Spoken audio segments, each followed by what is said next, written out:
Hey, good morning. It's Dr. James. I do hope this message finds you and your loved ones peaceful, safe, and well. And this morning I woke up extra early and I was praying and I said, God, you know what? I would really love if you could help me to love on my community, our community, and do it in a way that really hits us all where we live today, to help us to galvanize yet another evolution of our hope and our inspiration and our strength and our empowerment, because we all need it.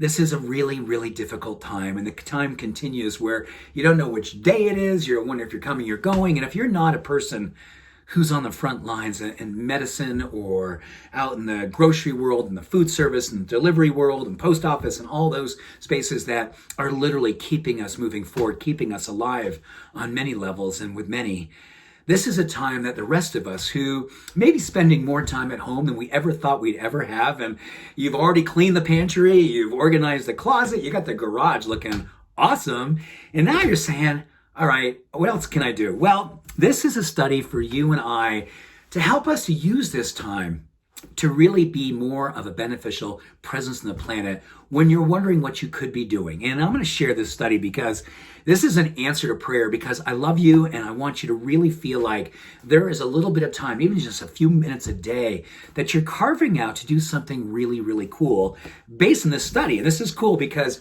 I'm calling this Curiosity is Cool.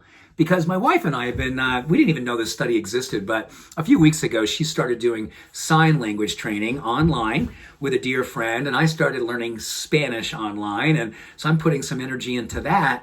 And then this study came across after I was praying this morning, and I was like, oh my gosh, you guys are gonna love this, because you're probably learning something new. Maybe you're experimenting with your dance moves with TikTok, and you're doing that with your kids, your grandchildren, or you're just doing it yourself because you're like, man, I gotta find some way to be creative and curious and learn something new. Well, gosh, you know what? This is amazing. The Journal of Health Psychology came out and talked about how doing something with our curiosity, and they kind of broadly define this as saying learning something new, doing something with art, being vulnerable by not being perfect, and expanding your horizons by investigating something you've always wanted to do and finally gave yourself time to do it.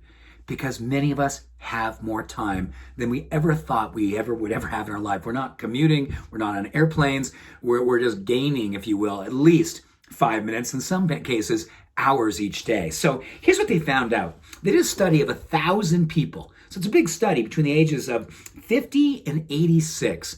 So this is more for the baby boomer generation, but I think it applies to everyone, because what they found out, the more curiosity that we allow to expand and then employ by checking it out and learning about it or figuring out how we're going to use it to expand who we are as a human being, it actually lowers our risk for cancer, for heart disease, our risk for diabetes. And interesting enough, this study of 1,000 people, it actually helped to extend their longevity.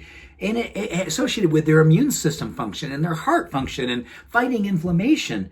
And basically it all came down to these people were being asked what they were doing each and every day. And the ones who were pursuing what they were curious about, learning something new, being a student, giving themselves an opportunity to go, hey, you know what? I've always wanted to learn fill in the blank. I've always wanted to figure out fill in the blank. I've always wanted to see whether or not I could, and then fill in the blank. So please share what you're doing these days. What have you learned? Where have you put yourself outside of your comfort zone? And what have you done to give yourself the opportunity to experience more coolness by expressing your curiosity? This study is such a time for all of us to step back and say, you know what? I do have a few more minutes, and I would love to be doing something with my time and energy. I've done all the things around the house. I've spent lots of time with people, and sometimes I need a little more private time. And a little private time, maybe it's a time to investigate what it is that you have in your heart that you've always wanted to learn more about, and then witness yourself following through. It could help you to fight cancer. It could help you to lower inflammation, and it could actually help you to live longer and stronger. So with that, curiosity is cool. You are cool. And this is an opportunity to expand our horizons. So with that, much love, every blessing. Have a beautiful day. Bye for now.